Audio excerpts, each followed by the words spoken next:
Hey guys, before we get into the actual footage and pictures of the first week of the kittens' lives, we're going to go ahead and talk about how we ended up with them.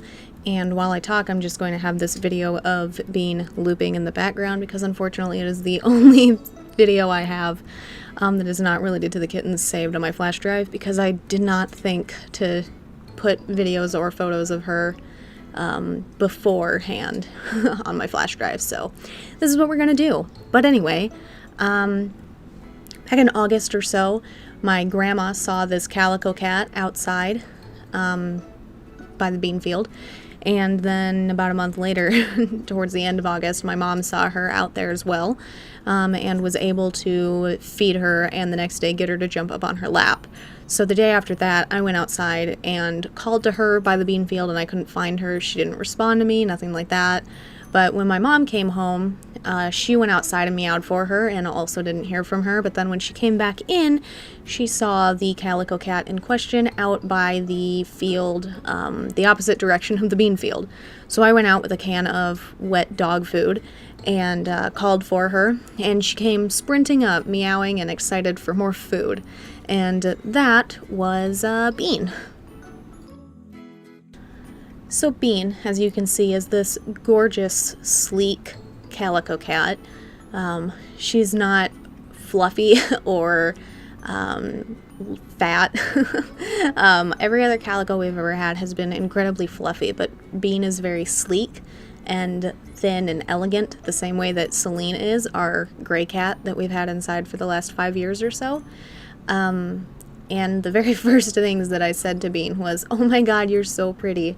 And I managed to pick her up that day, which was September 1st, and carry her onto the porch. And then after that, we fed her on the porch, gave her water, brought out a litter box that same day. She was already litter trained. Someone had dumped her out here by the farm.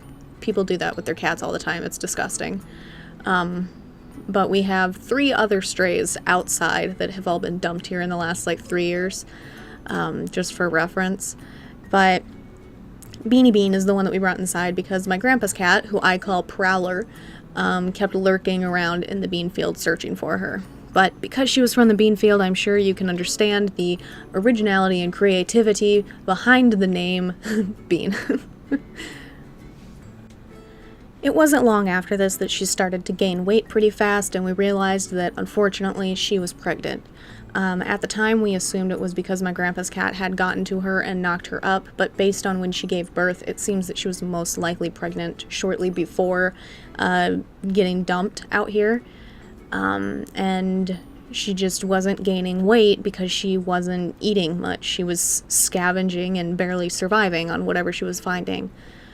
So once we brought her in and gave her, a plentiful supply of food, she was able to gain enough weight to actually provide for the kitten she was carrying. So on October 8th, the morning of, my mom left for work and texted me shortly afterwards to let me know that she hadn't seen Bean anywhere, and she hadn't heard from her. She didn't get a meow or anything like that. She didn't come down from the rafters. Which was very unusual for Bean. Bean loves people, which is amazing, given that she was dumped out here. She loves being petted, she loves cuddling, she loves being held. She's a very, very friendly, lovey kitty cat. So not having her jump down from the rafters to say hi to my mom or meow back at her or anything like that was pretty weird. And we were both worried. So after my mom left and after she texted me, I finished up my breakfast and headed out there, and I also got no response from Bean, which again was odd. So I spent the next 3 hours that day on the porch looking for Bean because I never heard her, not a single time, but I could hear a kitten meowing, so I knew that she had, at the very least, given birth to 1 kitten. That day, I had 2 panic attacks while searching for Bean and the kittens because we have had many cats over the years and many cat pregnancies, and some of those have gone awry, and when Bean just wasn't responding, the concern was that hers had gone awry as well. Thankfully, that was not the case, and she and the kittens were all perfectly fine.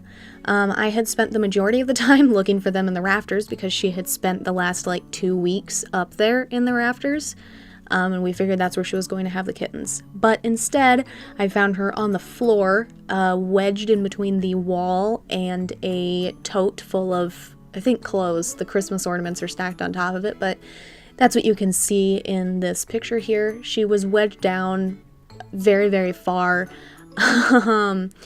I don't know how she got back there.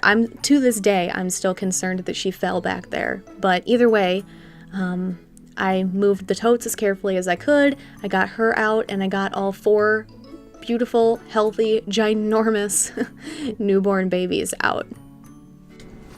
Now, I can't remember which one it was, but I do know that she stole a kitten while I was picking them up and putting them in here. I can't remember if it was the all-black kitten or the calico, but I imagine it was the all-black kitten since that was the one that I ended up taking a picture of last. But once I got her in the box as well, she realized that that was a safe spot, that I was putting her in a safer spot than stuck between a rock and a hard place, so she stayed in there with the kittens and was very happy. So after all of the fun and excitement, I moved Bean and the kittens, Bean and the Littles, or Bean and the Beans, back to my room, which was the initial plan. The plan had just been to move her there before she had the kittens. But we'd bought a cat pen for her, and that hadn't come in yet. It was supposed to come in, are you ready? Later that evening. So anyway, I moved her back there. I moved her water dish, her food dish, her litter box, all of her toys back into my room, and went ahead and sorted through all of that, and eventually got the pen and put up the pen. But I'm just going to go ahead and show you some pictures and some videos of Bean and the babies for the first week of their life. And if there's anything else that needs explaining, I'll come back in for a voiceover, but otherwise just enjoy some photos and a couple videos.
Alrighty, that's all that I have for this one. Just like the previous animal videos that I've done, these guys do have a wish list on Amazon, of course. They are much bigger than they are in this video now, so the wish list is mostly like new water dishes, some food dishes, new toys, stuff like that. All stuff that I plan on getting them eventually, but stuff that I don't have the funds for at this moment. And of course, you absolutely do not have to buy anything for them. It is just stuff that I'm going to get down the line. But if you would like to get something for them and see it in a video and all of that stuff, it's linked in the description down below. But otherwise, that is all that I have for this one. If you enjoyed this video, a like is always appreciated.